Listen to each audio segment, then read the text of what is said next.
And for today, personal tip po. Ang aking personal payo for today, kapag meron ka ng pamilya, majority ng decision mo ay nakabase na rin para sa ikakabuti ng pamilya mo. I mean, yun yung na-realize ko na bilang meron na tayong family, meron tayong asawa, meron tayong baby. No? So, yung mga decision natin sa future, kailangan nakabase na dun sa para sa ikakabuti ng anak mo, ng pamilya mo, ng asawa mo, no? At ng, again, pamilya nyo, no? Yung mga parents nyo, grandparents nyo, something, no? Kumbaga, yung mga decision mo lagi na lang nakapako sa ganun. Dahil again, sila yung mga bagay kasi nakasama mo na, no? Habang buhay. Habang buhay sila na yung kasama mo. Kaya yung mga decision mo, kailangan mo rin i-consider sa kanila. I-consult mo sa asawa mo, tanungin mo sa partner mo, pag-usapan ninyo. Dahil again, decision nyo yung dalawa yan.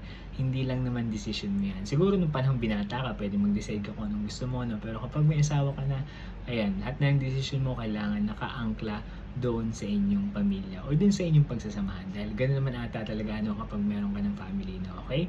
So yun lang yung gusto kong bigyan ng personal opinion para sa araw na ito, no? Na yung decision mo sa buhay kapag may pamilya ka na, lagi nang nakaangkla sa iyong pamilya, sa iyong mga anak. Okay? Kung nagugustuhan mo yung mga content ko, makalimutan na ako i-supportahan dito sa aking Facebook.